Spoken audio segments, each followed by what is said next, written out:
अस्सलाम वालेकुम रहमतुल्लाहि व बरकातहू। आप देख रहे हैं मेरा फेसबुक और यूट्यूब चैनल और मैं हूं गुलाम नबी मद्दी।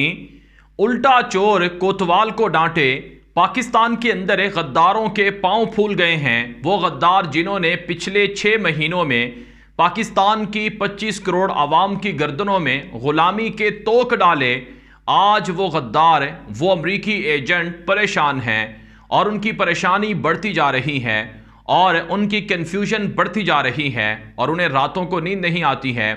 मुलाकातें कर रहे हैं, तड़प रहे हैं, निकलने का रास्ता ढूंढ रहे हैं, उन्हें रास्ता नज़र नहीं आ रहा है, बेहद परेशान हैं। आप जानते हैं 6 माह पहले अमरीकी साजिश के ज़रिए से पाकिस्तान के अंदर एक मुंतखब अवामी हुकूमत का तख्ता उल्टा गया था। अमरीकी साजिश बेनकाब हुई। अमरीका का साइफर, जिसके अंदर बाकायदा एक 22 करोड़ से ज़ायद लोगों के वज़ीर आज़म को धमकी दी गई थी कि अगर तुमने अमरीका की बात ना मानी तो तुम्हारी हुकूमत भी गिरेगी और तुम्हें और तुम्हारे मुल्क और तुम्हारे मुल्क की आवाम को सख्त नताइज भी भुगतना पड़ेंगे। चुनाचे उनकी हुकूमत भी गिर गई और लोगों को 6 महीनों के अंदर अमरीका की धमकी के बाद सख्त नताइज भी भुगतना पड़े और आज तक पाकिस्तान ये नताइज भुगत रहा है और 10 साल पाकिस्तान पीछे चला गया है।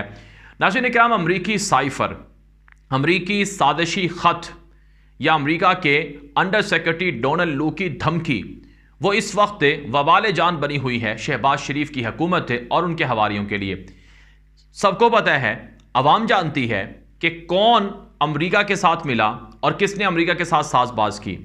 और वो साइफर की जो तहकीकात हैं उनसे हर कोई डरता है।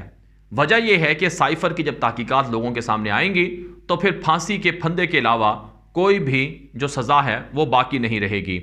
चुनांचे नाज़रीन किराम, अब वही सूरत हाल बन गई है कि उल्टा चोर कोतवाल को डांटे कि गद्दार जिन्होंने गद्दारी की थी, जिन्होंने साजिश की थी, अब वही ये कह रहे हैं कि नहीं, हमने गद्दारी नहीं की और जिनके खिलाफ गद्दारी की गई उन्होंने गद्दारी की है, लिहाजा उनको फांसी की सज़ा दी जाए।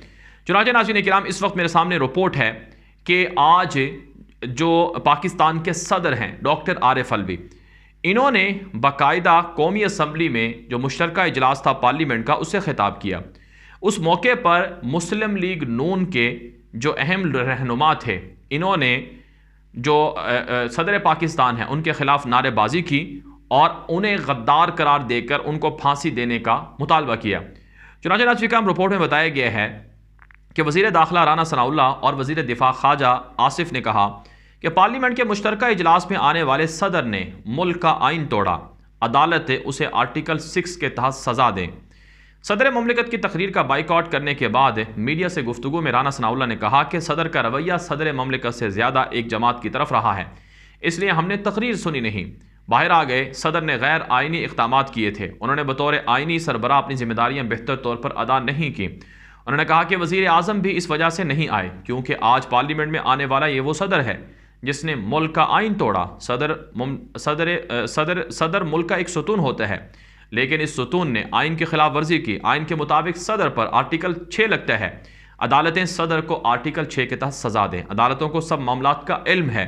वज़ीर दिफा ख्वाजा आसिफ ने कहा कि जिस शख्स ने असम्बली तोड़ी हुई है उसको शर्म हया होनी चाहिए। समरियाँ वापस भेजता है और यहाँ आकर तकरीर करता है, कौमी असम्बली के अहदेदारों से हल्फ नहीं लेता। असम्बली तोड़ी हुई है, जिस तरह का इसका लीडर है उसी तरह का ये है।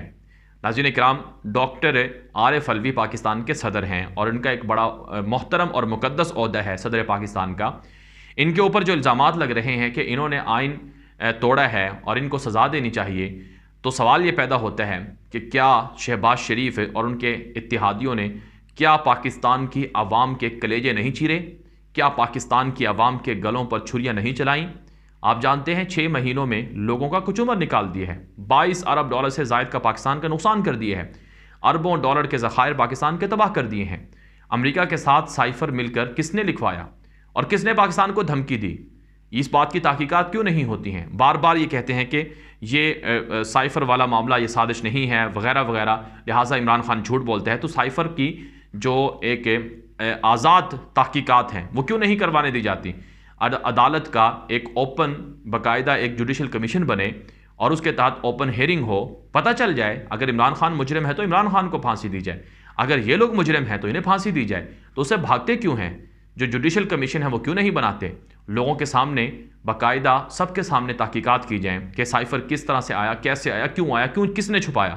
اب معاملہ جب گڑبڑ ہے تو جھوٹ بولتے ہیں، کبھی کہتے ہیں سائفر نہیں ہے، کبھی کہتے ہیں کہ سائفر یہ اس طرح کے آتے رہتے ہیں، عمران خان نے اس کو ایشو بنایا ہے، اور کبھی یہ کہتے ہیں کہ سائفر غائب ہو گیا ہے، پھر کہتے ہیں کہ سائفر مل گیا ہے۔ تو معاملات سائفر کو انہوں نے دوبارہ زندہ کر کے اپنے لیے مشکلات کھڑی کی ہیں۔ بہرحال جو صدر پاکستان ہے ڈاکٹر عارف الوی، ان کا جو خطاب ہے، ان کے خطاب کے حوالے سے میں مختصراً آپ کے سامنے جو کچھ چیزیں انہوں نے کہی ہیں وہ میں آپ کے سامنے رکھنے لگا ہوں۔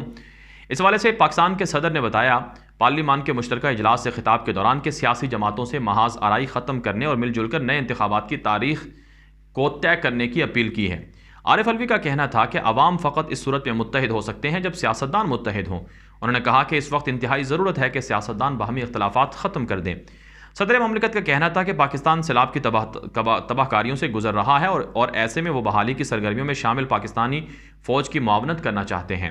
انہوں نے سیلاب سے متاثرہ علاقوں میں ریسکیو سرگرمیوں میں شریک ہنگامی حالات سے نمٹنے والے وفاقی اور صوبائی اداروں کا شکریہ بھی ادا کیا۔ صدر عارف الوی نے کہنا تھا کہ امدادی سرگرمیوں میں تاخیر کی جاتی تو سیلاب سے ہونے والا جانی اور مالی نقصان کہیں زیادہ ہو سکتا تھا۔ صدر مملکت نے کہا کہ میں پاکستانی مسلح افواج کو خراج تحسین پیش کرتا ہوں جنہوں نے مسائل کے باوجود سیلاب زدہ علاقوں میں شہریوں کی مدد کی۔ میں صوبائی اور وفاقی حکومتوں، قدرتی آفات سے نمٹنے والے اداروں اور غیر سرکاری تنظیموں کو بھی خراج تحسین پیش کرتا ہوں جن کی بروقت کارروائیوں نے متاثرہ افراد کی مدد کی۔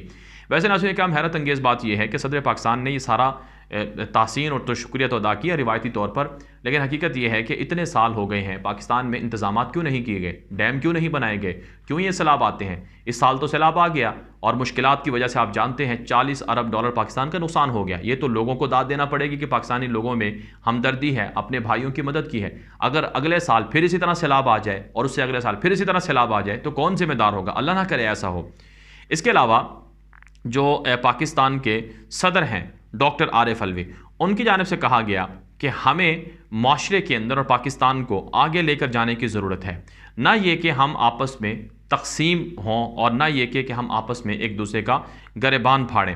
اس حوالے سے انہوں نے کہا کہ شفافیت ضروری ہے۔ انہوں نے کہا کہ سیاسی تقسیم ختم کرنے کے لیے اتحاد کی ضرورت ہے اور شفاف انتخابات جو قوم مانگ رہی ہے اس پر عمل کرنا چاہیے۔ انہوں نے سوال اٹھایا کہ ہر الیکشن کو چیلنج کرنے سے پاکستان میں استحکام کیسے آئے گا؟ سیاسی جماعتوں کو بیٹھ کر بات چیت کر کے ایک دوسرے کو مطمئن کرنا چاہیے۔ ضد کو چھوڑ کر بغیر پولرائزیشن ختم نہیں ہوتی، ضد کو چھوڑے بغیر پولرائزیشن ختم نہیں ہوتی۔ صدر مملکت ڈاکٹر عارف الوی نے کہا کہ میں سمجھتا ہوں عالمی مالیاتی ادارے IMF سے معاہدے مناسب ہیں، لیکن پاکستان میں مستقل سرمایہ کاری اور معاشی ترقی کے لیے سیاسی استحکام بہت ضروری ہے۔ انہوں نے کہا کہ ملک میں مہنگائی کو کم کرنے کے لیے حکومت کو کوشش کرنی ہوگی۔ جیسے جیسے سولر انرجی کی طرف جائیں تو آئندہ چند برس میں یوٹیلیٹی بھی کم ہو جائے گی۔ اور اس کے علاوہ انہوں نے کہا کہ سائبر پاور میں چھوٹے چھوٹے ملک پاکستان سے آگے ہیں، ہمیں بھی سائبر پاور میں اپنے آپ کو آگے بڑھانا چاہیے۔ ملک میں آن لائن ایجوکیشن کے فروغ کے لیے کام کیا جانا چاہیے۔ اور انہوں نے کہا کہ میڈیا کی آزادی ہونی چاہیے اور جمہوریت کی آزادی کے لیے میڈیا کی آزادی بڑی ضروری ہے۔ بہرحال ناظرین کرام، یہ صدر پاکستان ڈاکٹر عارف الوی کا جو خطاب تھا وہ میں نے آپ کے سامنے رکھا ہے، لیکن یہ بات طے ہے کہ عمران خان کی واپسی پکی ہے۔ وجہ یہ ہے کہ عمران خان پاکستان کے عوام میں مقبول ترین لیڈر ہیں اور عوام ان کے پیچھے کھڑے ہوئے ہیں۔ اب یہ لوگ الیکشن سے بھاگ رہے ہیں یا سائفر کی تحقیقات نہیں کروانا چاہتے ہیں، ہر طرف سے پھنسے ہوئے ہیں، دھنسے ہوئے ہیں، اور یہ الٹا عمران خان کو پھانسی دینے کا مطالبہ کر رہے ہیں، الٹا عمران خان کو نااہل کرنے کا مطالبہ کر رہے ہیں، الٹا صدر پاکستان کو پھانسی دینے کا مطالبہ کر رہے ہیں۔ اگر یہ لوگ پہلے ہی سازش کر کے ملک کا بیڑا غرق کر چکے ہیں، اگر پھر اس طرح کی حرکتیں کریں گے تو حالات کسی کے کنٹرول میں نہیں رہیں گے۔ یہ ویڈیو عام کر دیں۔ مزید خبروں کے لیے ہمارا فیس بک پیج ہے غلام نبی مدنی آفیشیل، اسے فالو کر لیں، لائک کر لیں۔ ہمارا یوٹیوب چینل ہے غلام نبی مدنی، اسے سبسکرائب کر لیں۔ اب تک کے لیے اتنا ہی اجازت دیجیے۔ السلام علیکم ورحمۃ اللہ وبرکاتہ۔